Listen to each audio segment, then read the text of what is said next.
ناس فاكرة ان اللي يقلق او يخاف او يكتئب فده بيكون ضعف، وان هو يعيط ده عيب، وان هو يطلب المساعدة او يروح لحد فده دليل على فشله.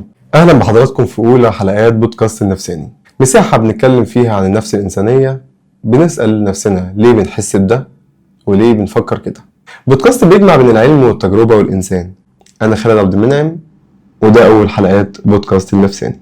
هل عمرك سألت لنفسك سؤال، هو انا فعلا فاهم نفسي ولا حياتي ماشية كده زي ما هي ماشية وخلاص؟ الحقيقة ان اغلبنا بيتعامل مع نفسه كأنه شيء مفروغ منه وحتما هيحصل. بنفكر، بنحس، بنغلط، بنفرح، بس محدش فينا بيسأل نفسه ليه بيحصل ده.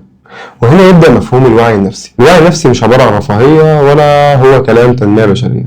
الوعي النفسي هو ان انت بتعرف امكانياتك، بتعرف تفكيرك، وبتعرف انت ليه بتنفذ السلوك ده. الوعي النفسي هو انك تبقى فاهم نفسك مش عشان تغيرها بس عشان تتصالح معاها وتعرف انت ممكن تحقق ايه. الوعي النفسي ببساطه هو انك تكون مدرك لمشاعرك وافكارك والسلوك اللي بيطلع منك، انك تفهم ان القلق مش ضعف، وان الغضب مش دايما غلط، وان الحزن اللي انت فيه مش هو نهايه العالم. الشخص الواعي نفسيا مش هو اللي ما بيغلطش ومش هو اللي ما بيحزنش، لا هو اللي بيفهم نفسه وقت الحزن وبيتعلم من غلطه. في عالم نفسي اتكلم عن الموضوع دوت وهو كارل يونج، قال من لا ينظر الى ما بداخله يعيش في ظلام خارجي. انا شايف ان الوعي النفسي مهم عشان حياتنا بقت سريعه جدا، قرارات، ضغوط، سوشيال ميديا، مقارنة مع نفسك ومع غيرك، كل ده بيأثر على سلامك النفسي ووعيك النفسي. اللي ما عندوش وعي نفسي بيعيش حياته في رد فعل مش هو الفعل، بيتنرفز من غير سبب، بيبعد عن الناس وما يعرفش ليه. الوعي النفسي هنا هو زرار البريك اللي بيخليك توقف لحظة وتفكر ليه، وتسأل نفسك هو أنا ليه حاسس كده؟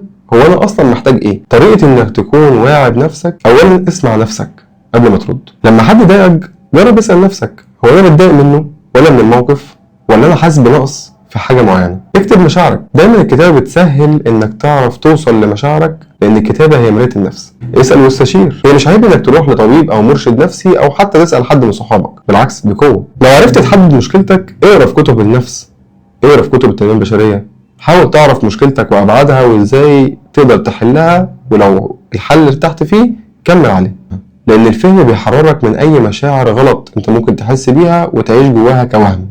يمكن اكتر حاجة علمتني عن اهمية الوعي النفسي ان انا شفت ناس كتير جدا وحالات كتير جات لي مش عشان هم عندهم مرض او اضطراب، ان هم مش فاهمين نفسهم، مش عارفين هم عايزين ايه. ناس فاكرة ان اللي يقلق او يخاف او يكتئب فده بيكون ضعف، وان هو يعيط ده عيب، وان هو يطلب المساعدة او يروح لحد فده دليل على فشله. وده اللي خلاني ابدأ النفساني عشان نكسر كل الحواجز دي ونفهم بعض سوا. الوعي النفسي هو اول خطوة في رحلة التغيير. مش هتعرف تطور نفسك صح ولا تحب صح ولا تعيش صح الا لما تعرف تفهم نفسك. النفس مش لغز بس محتاجة وقت تسمعها. خلينا نبدأ الرحلة دي سوا هنا في بودكاست النفساني. ما تنسوش تتابعوا البودكاست وتشاركوني رأيكم عن الحلقة، وتقولوا لي في الكومنتات ايه المواضيع اللي حابين نتكلم فيها المرة اللي جاية. انا خالد عبد المنعم وده بودكاست النفساني.